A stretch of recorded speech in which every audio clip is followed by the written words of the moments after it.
The hidden legacy of the Ghost jets, SR-72 and SR-91 carrying the heritage of one of history's greatest engineering marvels. This weapon was born from technology so far ahead of its time that it almost feels alien. Many say it defies every known boundary of speed and power, leaving even the most advanced aircraft ever built far behind. For years, whispers have circulated in military and aviation circles about two mysterious machines, the SR-72 and the SR-91. Some believe they're real prototypes flying in secret skies. Others dismiss them as fantasy, myths born from rumor, misidentification, or the wishful thinking of aviation dreamers. But somewhere between speculation and secrecy lies the truth. So, what's really hiding behind the legends of these so-called ghost jets? Let's uncover it. The Blackbird's shadow. To understand where the mystery begins, we need to look back to the aircraft that started it all, the SR-71 Blackbird. Conceived in the 1950s under the highest levels of secrecy, it wasn't simply fast. It redefined speed itself. More than half a century later, no jet-powered aircraft has flown higher or faster. The Blackbird still holds the record, cruising at over 85,000 feet while pushing beyond Mach 3. It became a symbol of human ingenuity and Cold War audacity. Entire missions were completed before radar operators on the ground even realized what had passed overhead. That's how far ahead the SR-71 truly was. We've covered that legendary aircraft in detail elsewhere, but for now, it serves as the foundation, the DNA from which the SR-72 and SR-91 are said to have evolved. The birth of a new predator, SR-72. Rumors about Lockheed Martin designing a successor to the Blackbird began circulating in the mid-2000s. Yet, it wasn't until 2018 that things really took off. That year, Lockheed publicly confirmed a major technological leap, one that could finally make hypersonic flight and weaponry achievable.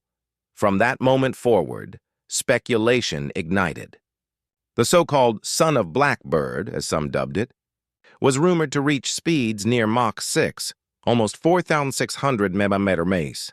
That would put it in the same class as Russia's Kh-47 Met-2 Kinzhal, a hypersonic missile already infamous for its role in modern warfare. In aviation, hypersonic refers to speeds of Mach 5 or higher, 5 times the speed of sound.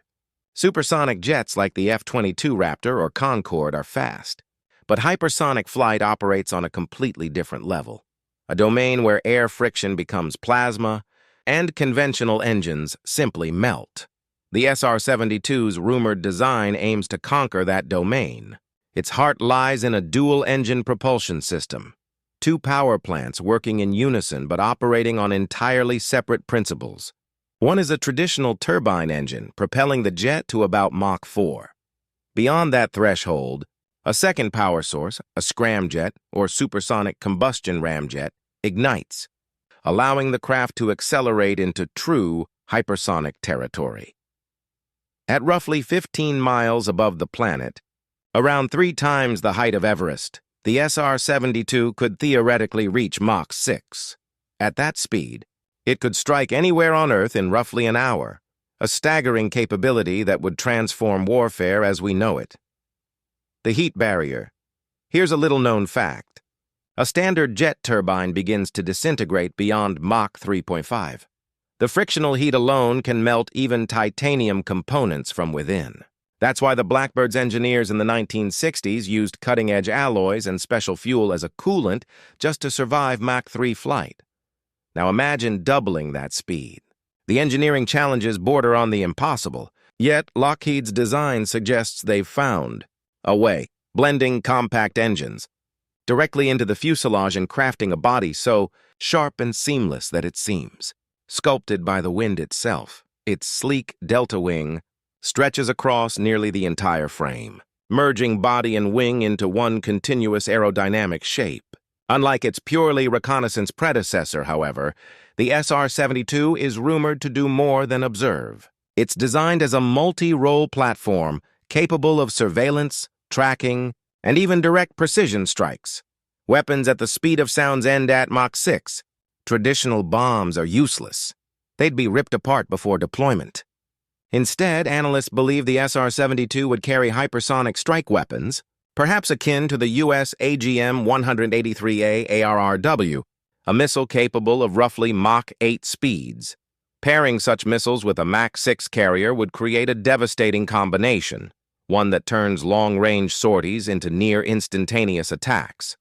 If these weapons can also carry nuclear payloads, the strategic implications are enormous. A delivery system that could launch and hit targets across the planet in less time than it takes to make a cup of coffee. Still, speed doesn't mean invincibility. Advanced air defense systems like Russia's S-400 and S-500 series fire interceptors, traveling over 2,600 mph and can target aircraft nearly 240 miles away. Against dozens of simultaneous launches, even a hypersonic jet could be forced down. Speed narrows the window for interception, but never removes it completely, as history showed when the high-flying U-2 spy plane was shot down decades ago. Mach 6. Too fast to fight. If the SR-72 ever becomes operational, it likely won't engage in dogfights. At 4,600 mph, turning battles are meaningless. Instead, its survival would rely on sheer velocity and stealth. Some reports even suggest it could fly autonomously, removing pilots from danger altogether. This marks a turning point in military thinking, replacing human agility with algorithmic precision and machine endurance. Autonomy coupled with speed minimizes risk and maximizes reach, a logical evolution in an era where drones and missiles dominate the battlefield. Why not just missiles? You might wonder, why build an insanely expensive manned aircraft when hypersonic missiles already exist? Russia's Kinzhal and China's DF-17 have proven that missiles can achieve the same terrifying velocities without risking human lives. The answer lies in flexibility. A missile flies once. A reusable hypersonic aircraft can strike, return, and strike again. It can deploy sensors, deliver payloads, or act as a launch platform for other weapons, making it far more adaptable in multi-stage missions. Still, cost remains its greatest enemy. Building such a machine could consume billions per unit, rivaling the entire budget of some nations. The Aurora Enigma, SR-91. But the SR-72 isn't the only legend whispering through the desert winds. Another aircraft, the SR-91 Aurora, has haunted aviation forums and defense briefings since the late 1980s.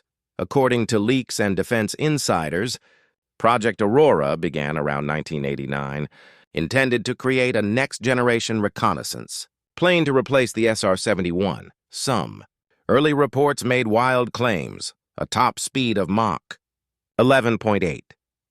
Critics quickly mocked the number as physically absurd, joking that such a jet would lap the planet and crash back into its own hangar before anyone noticed it had taken off. Later analyses painted a more believable picture. Mach 6 at 90,000 feet, the same altitude and velocity theorized for the SR-72. To reach that, engineers would need propulsion systems far beyond scramjets. Rumor suggests they explored something even more radical, a pulse detonation wave engine powered by hydrogen. Engines of the future, unlike conventional jet engines that rely on continuous combustion, a pulse detonation engine uses a series of rapid explosions to push shock waves through its chamber. Each pulse delivers enormous thrust with higher fuel efficiency, theoretically perfect for sustained hypersonic travel. If mastered, this technology could revolutionize aerospace propulsion, producing more power from less fuel while surviving the infernal heat of Mach 6 flight. It sounds like science fiction, but so did the idea of flying metal machines when the Wright brothers were tinkering with wood and canvas, and if any nation could pull it off, it would be the United States, the same country that placed rovers on Mars and satellites around every planet in the solar system. Sightings, booms, and myths over the decades, eyewitness accounts have surfaced. In 1989, a former U.S. Air Force observer named Chris claimed to have spotted a triangular-shaped aircraft flying over the North Sea, matching the Aurora's rumored design. Skeptics argue he might have misidentified an F-117 Nighthawk, which shared a similar silhouette and operated in that region. Yet 2 years later, in 1991, Seismic monitoring stations across Southern California recorded a series of unexplained sonic booms. NASA's space shuttle wasn't flying, nor were any SR-71 variants active at the time. The origin, unknown? Around that same period, strange explosions echoed over parts of Belgium, the UK, and the Netherlands, fueling theories of a secret hypersonic jet conducting test flights. None of these claims were ever proven, but they've kept the legend alive for decades. Denials and double talk officially, Lockheed Martin, NASA, and the U.S. government deny everything, just as they once denied the existence of the U-2, F-117, and SR-71 before they became public. Former Skunk Works chief engineer Ben Rich even revealed in his memoir, Skunk Works, that the word Aurora was merely a funding code name used during development of the B-2 Spirit stealth bomber, not a hypersonic spy plane. Still, denial doesn't always mean absence. The U-2, Blackbird, and Nighthawk all began as rumors dismissed by officials, until the evidence could no longer be hidden. The same might be true of the SR-72 or SR-91 today. The materials problem.